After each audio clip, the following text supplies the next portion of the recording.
Serbisyong totoo lang. Ngayong gabi sa Rescue.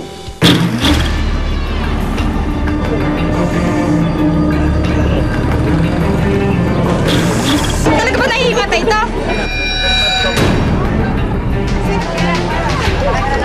Magsicheck mo mga pusher, binabagtas na po nila yung NLEX ay may bigla na lang po nahulog na bato sa may tulay po raw na ginagawa.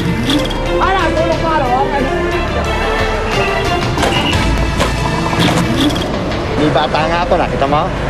Ano awa ng Diyos, hindi naman saktan. Luwalhati sama naman ang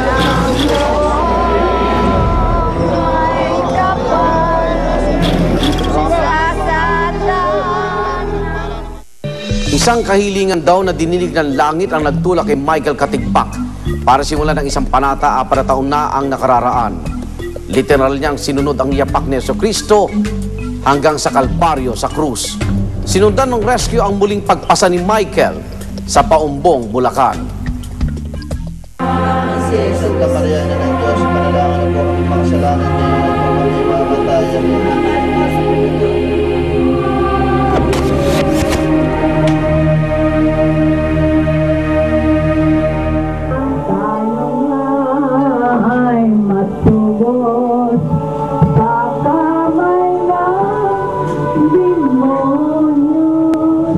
Sumasampla tayo. 2008, 39 yung misis ko. Tapos ako noon, almost 27 or 26. Hininto ang menstruation ng misis ko. Kinabahan ako, akala ko ano na, yung menopause. Kasi di ba sabi nga ng matatanda, akala nila pagka ganong edad medyo hirap na magbuntis. Nagpakita sa akin sa panaginip na isang krus pero walang katawan, mukha ang nakikita ko. Pero yung mukha na yun, mukha ko yung nakikita ko. Sabi ko, Lord, kung bibigyan niyo kami ng anak, salamat. Kung hindi man, salamat din. Pero, mananatili kami isa sa, pinagbuklod mo kami. Pagbigyan niya ako doon sa hiling ko na sana magkaroon ako ng anak.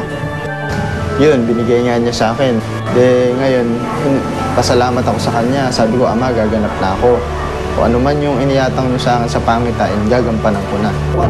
Santa Maria, Ina ng Diyos, panalangin po kaming makasalanan ngayon at kung kami mamatay, amen. Sama sana at sa Kapangin po mga kaluluwa sa purgatorio, isang puso na Jesus, iligtas mo po kami. Pagkalooban po ng kapayapaan ng buong daigdigan, lalo na ang Pilipinas. Gamit na kami mayroong gamit. Lalabas ka, lalabas ka.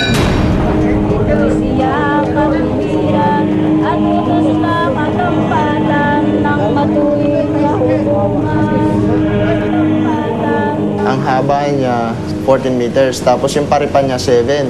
Medyo mabigat. Kung bubuhat ka ng isang kabang bigas, halos tumitimbang siguro ng mga almost 50 kilos yung krus. Para, sulong palo, okay sa mga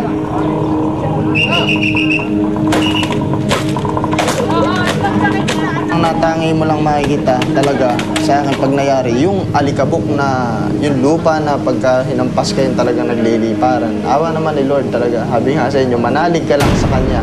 Hindi ka niya pababayaan.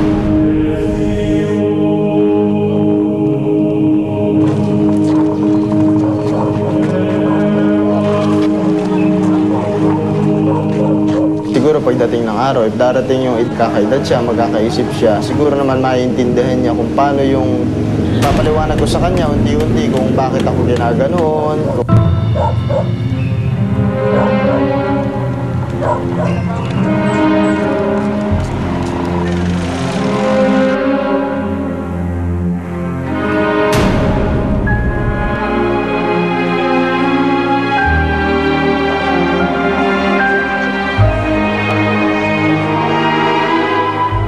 Kasi una-una talaga, mahilig ko sa kanila na hugasan. Ika nga, kasi oras na maipako ka, hindi ka na makakapaghugas, hindi mo pwedeng basain. At least kahit papano, pag natapos na, pag nabunod, naghilom na yan, dire-diretso ang hilom yan.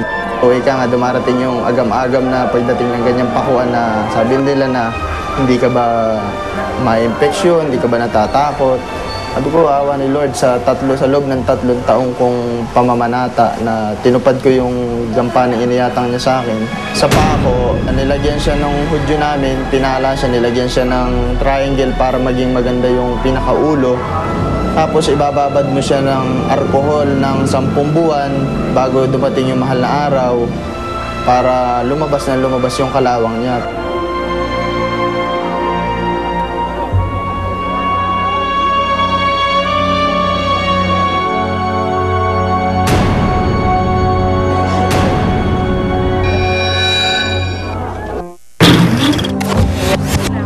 Last year po, pasyente namin nasa 18 patients lang po kami. Last year.